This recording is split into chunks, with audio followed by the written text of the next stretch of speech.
on about here? Yeah, so she basically investigates how. Well, think about plastic. You always think it is kind of harmful, and you hear you've probably seen it go around on like Facebook or whatever, where it's like if you have a water bottle in your car and it gets hot or whatever, don't drink out of that water bottle. Just bin it now Yeah, because it's like radioactive or whatever. It's not, but it's just bad. And she basically, one thing that still I can remember quite clearly, she was talking about in 1973 they did a study on sperm count, and per milliliter of sperm or something like that, there was 99 million sperm count per milliliter or something. And in 2011 the sperm count was 43, I think, which is more than half. It's more than half over 40 years. And it doesn't, she was talking about, it doesn't show signs of slowing down, like almost it's a curve. But she was talking that's the median point. So the median can never hit zero because it's obviously between 0 and something. Yep. But it'll get very low.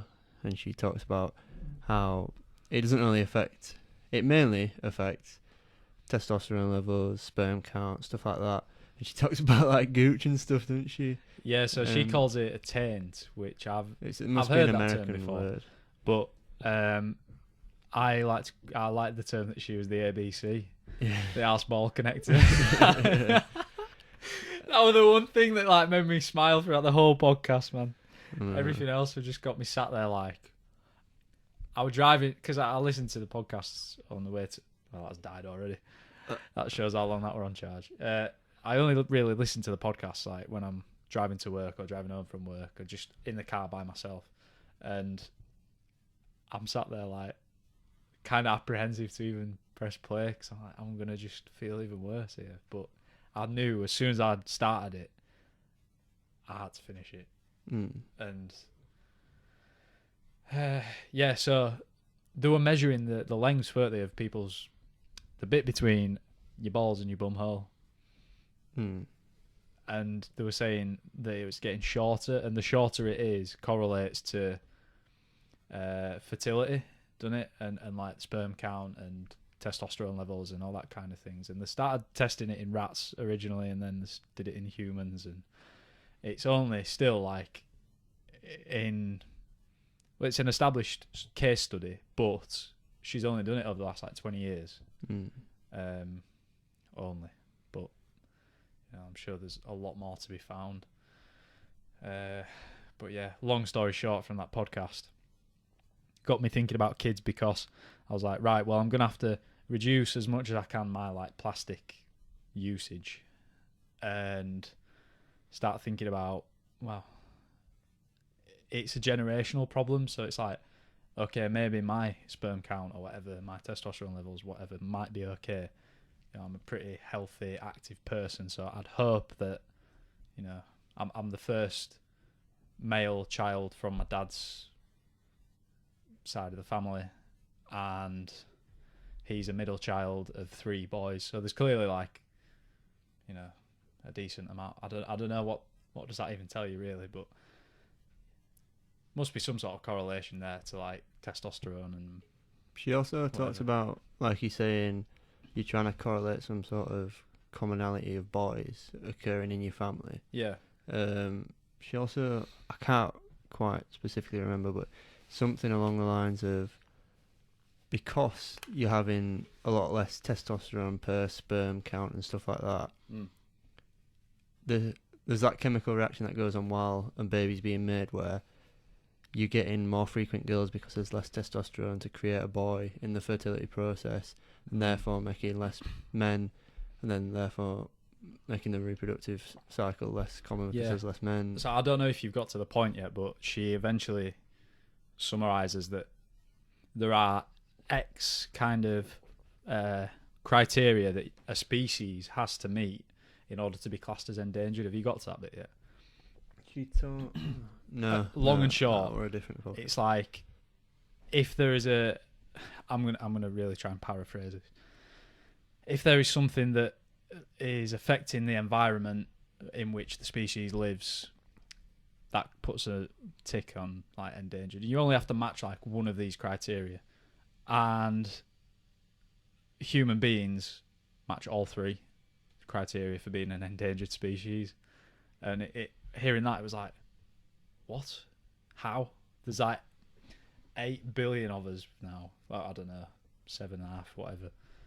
And that number seems to only be getting bigger and bigger and bigger every year. But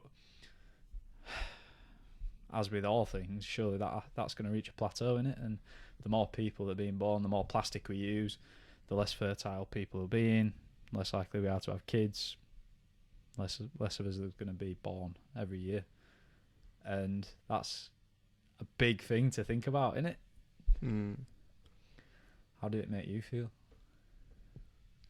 Well, he talked Aaron a bit on the way here about some opposition she got was the theory of natural selection in terms of, well, we've created this thing, it's going to kill us, it's going to kill off a certain amount of us.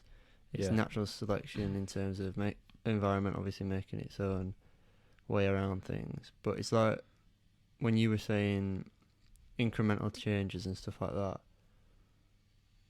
it is a case of, like, think about how many things just come out of the blue, then things change. Like combustion engines from since when? Fucking Like 1920s or something?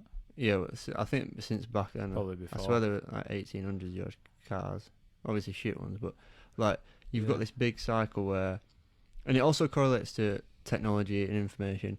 We get information so quick, it changes. We know the drawbacks of it, so we change, and everything can be changed overnight, pretty much. Like we could go from plastic to cardboard or paper or whatever almost instantly, and it makes you think that incremental changes can be implemented, and taking the outlook of, oh my god, this is so shit and stuff like that. It's just like, it's it is bad, catastrophizing the situation. but she talks about which is how unproductive. 3 generations worth of people, so it'd be like, say your dad, and then you, and then your kid. Yeah. By the time your kid has a kid, we're back to normal. Or whatever the normal is by then. Yeah, which will be far from normal to what we'd consider normal, but even so. So a much higher sperm count by the time your kids have had kids, which is the thing that she said as well that got me is this list of banned chemicals in like these plastics, and in Europe there's like 1100, and in America there's 11. Yeah. That's a massive difference. And Joe Rogan talks about that. He says like only New Zealand and the USA are able to advertise drugs and pharmaceuticals, where they're pretty much they were talking about it. There's a word for it where, like a hypochondriac, like they tell you, oh, have you got this? Have you got this? Yeah. Buy this shit. It's predatory advertising. It's the same. Yeah. It's so I don't know much about when I say capitalist, but America is a very capitalist country in terms of it's all about fucking profit. It's all about, because they've got such a big population and they can distribute it so widely. And also they're in this race to maintain being like number one global superpower.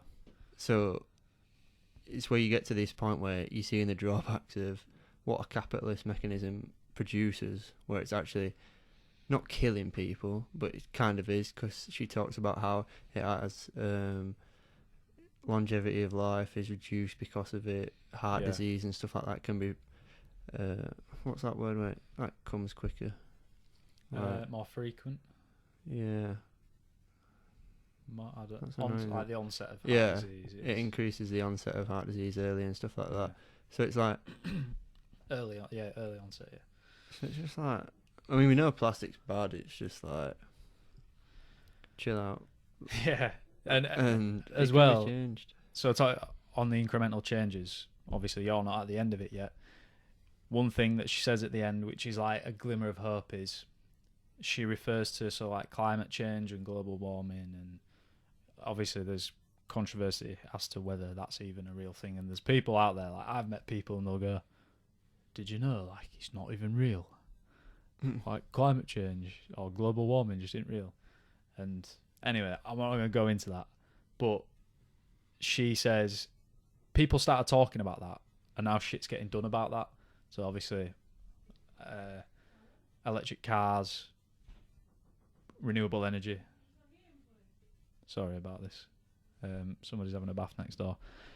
Yeah, renewable energy and things like that. So things are changing in that sector, that aspect of things. And just because people it started like people were talking about it. So now, get people talking about this. Things are going to have to change.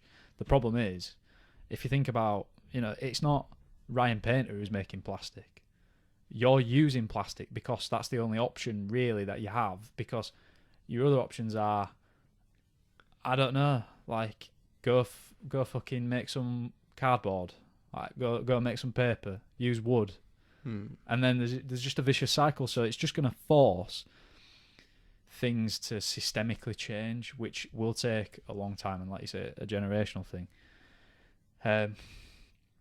But also, there's gonna be a lot of resistance because, like I said, it's not your choice, because the supply's not there, because it's these big companies that are conscious of their bottom line, because money makes the world go around, and they're gonna do whatever they can to resist something that's gonna cost them a shitload of money to change things that, in their opinion, don't need to change because they're already making bank.